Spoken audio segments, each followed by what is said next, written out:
कुंभकर्ण सिंह राठौड़ की प्रतिमा के आवरण के इस गरिमापूर्ण समारोह की अध्यक्षता कर रही इस ग्राम पंचायत तोगावास की सरपंच बेटी लिचमा मेघवाल, अभी अभी जिनका भाषण आपने सुना, जिन्होंने शहीद की महिमा के बारे में, शहीद को देवतुल्य होने के बारे में और इस मुल्क के नागरिक के रूप में हम किस प्रकार हमारे सैनिकों को सम्मान करें, और इस राजस्थान में सैकड़ों ऐसे शहीद जिनका इतिहास गुमनामी के अंधेरे में चला जाता, उस इतिहास को जिंदा रखने में, जिन्होंने गांव-गांव में शहीद की प्रतिमा लगाने में अपने पुरुषार्थ से अधिक धन में से धन खर्च किया है, ऐसे श्री प्रेम सिंह जी बाजौर साहब हमारे इस इलाके के दमदार और जानदार आदरणीय रामुख भाई हरलाल जी, पूर्व विधायक श्री मनोज जी, मैं सुरेंद्र सिंह जी, भाई रतन सिंह जी, दलीप जी, भाई भीख सिंह जी, सुरेंद्र सिंह जी मिटली, हमारे उभरते नेता जहांगीर साहब, और इस पूरे कार्यक्रम में मुख और करो दोनों को साथ लिए यहाँ विराजे शहीद कुंभकर्ण के पिता श्री गुलाब सिंह जी, जिनकी कोख से इस नौजवान ने जन्म लिया, ऐसे अनूप कंवर जी, और जो जीवन भर का साथ निभाने के लिए शहीद के साथ सहकर्मी बनी नीलम कंवर जी, और आज इस कार्यक्रम में मेरे सामने उपस्थित है शक्ति सुरपा माताओं बहनों और शहीद की शहादत को नमन करने आए तोगावास, तारानगर और आसपास के क्षेत्र से आए किसान भाइयों और मित्रों, वतन पर जो फिदा होगा अमर वो नौजवां होगा, रहेगी जब तलक दुनिया अफसाना ये बयां होगा। ये एक शायर ने कहा, और ये कहा कि जब तक दुनिया रहेगी तब तक, जिस प्रकार बाजौर साहब ने कहा, उस शहीद की शहादत का अफसाना, उस शहीद की शहादत की कहानी जमाना कहता रहेगा। शहीद कुंभकर्ण सिंह जी ने निश्चित तौर पर गुलाब सिंह जी आपके घर में जन्म लिया, वो आपके पुत्र थे, और जब उन्होंने देश के लिए जान दी, और आज जिस शहीद की मूर्ति का अनावरण हम कर रहे हैं, इस गांव का चर्रा इस तहसील और जिले का व्यक्ति हर कोई कहेगा, हाँ मेरे इलाके में शहीद कुंभकर्ण सिंह जैसा वीर व्यक्ति हुआ था। आज आपका ये बेटा अमरत्व को प्राप्त कर गया। ये मूर्ति जब कभी भी कोई इसके पास से गुजर कर जाएगा, सम्मान से सर झुकाकर जाएगा, क्योंकि सेना के सैनिक के वेशभूषा में ये मूर्ति उस वीरता की बात कहेगी। मुझसे पहले बहुत सी बातें कही गई, उन बातों को दोहराना नहीं चाहूंगा। ये जरूर कहूंगा, हम इस दुनिया में आते हैं, उसी दिन तय हो जाता है एक न एक दिन इस दुनिया से रुखसत करना है। न राजा रहेगा न रंग रहेगा, और हमारे जाने के बाद वो बातें जरूर रहेगी, जिन बातों को लेकर अभी पिछले पन्ने की बात जो प्रेम सिंह जी ने कही, अपने अपने जीवन को कैसे जिया, मैं और मेरा परिवार इसके लिए सब लोग जीते हैं, पर जमाना उन्हें याद करता है जो मैं और मेरे परिवार से आगे बढ़कर मैं और मेरा गांव, मैं और मेरा देश, मैं और मेरा प्रदेश, मैं और मेरी माटी का सम्मान जिसके लिए जीता है जमाना उसको याद करता है।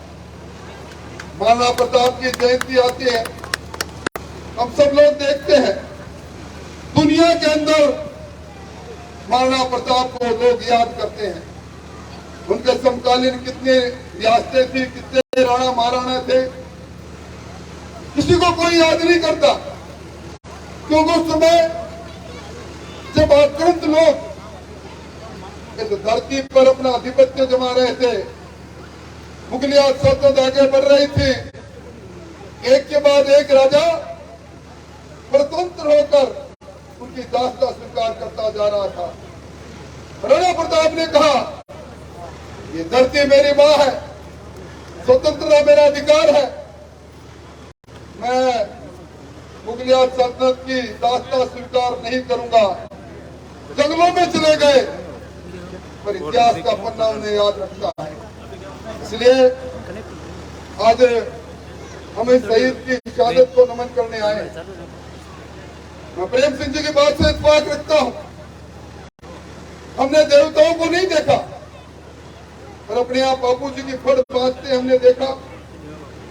रामदेव जी के लोक देवता के रूप में पद यात्रा करते उनके भक्तों को देखा। तेजा जी के गीत के साथ हल चलाते किसान को देखा। और इन सब के बीच में जब इनके इतिहास को पढ़ते हैं, एक बात निकल कर आती है, इन्होंने अपने लिए अपना जीवन नहीं जिया।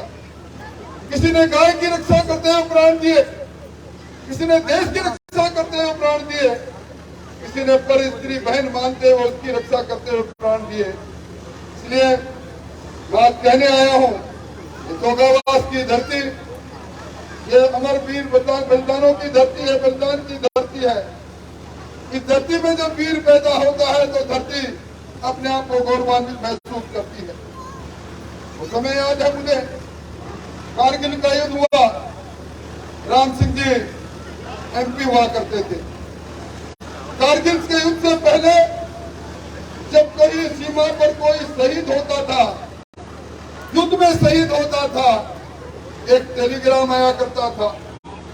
कुछ दिनों बाद उसकी बची हुई पेटी, टोपी और ये लेकर उनके सहकर्मी आया करते थे। पड़ोसी को भी मालूम नहीं पड़ता था। अटल बिहारी जी वाजपेयी जी ने कारगिल के युद्ध के बाद जो सैनिकों के सम्मान में जिन्होंने शहादत दी, हर सैनिक का सब उनके पैतृक घर जाएगा, राष्ट्रीय सम्मान के साथ उसकी अंत्येष्टि होगी। शहीद के परिवार को, वीरांगना को पैकेज दिया जाएगा, स्कूल का नाम होगा, कॉलेज का नाम होगा। वीरांगना कहीं अपने आप को अकेला नहीं समझे, इस प्रकार के पैकेज की घोषणा की गई। वन रैंक वन पेंशन की बात यहाँ मेरे सामने बैठे हुए कई गौरव सेनानियों ने लंबे समय तक की। वो समय भी याद है जब कांग्रेस की हुकूमत में वन रैंक वन पेंशन पर 500 करोड़ का सिर्फ प्रावधान किया गया और उस बात को विस्मृत कर गए। धन्यवाद देना चाहूंगा, इसलिए नहीं मैं उसी पार्टी का व्यक्ति हूं जिस पार्टी की दुनिया के सबसे लोकप्रिय नेता नरेंद्र मोदी जिसकी अगुवाई कर रहे हैं।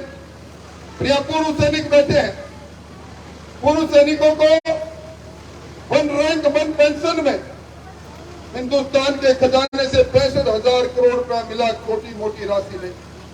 2 लाख किसान, 2 लाख पूर्व सैनिक राजस्थान में भी है, पेंशनर, उनको भी फायदा हुआ। और दूसरी तरफ मुझे कुछ ही महीने पहले की वो घटना जब राजस्थान की विधानसभा चल रही थी, पुलवामा की शहीद हुई 4 वीरांगनाएं विधानसभा के दरवाजे पर आई। प्रतिपक्ष के उपनेता के रूप में मैं बाहर गया। मैंने कहा, बहनों क्यों आए हो? बोला, सरकार ने आज से 18 महीने पहले कहा था कि आपके आश्रितों को नौकरी देंगे, आपके माता पिता के लिए और शहीद की वीरंगना के लिए 45 लाख का इंतजाम करेंगे, खाते में देंगे। हमारे को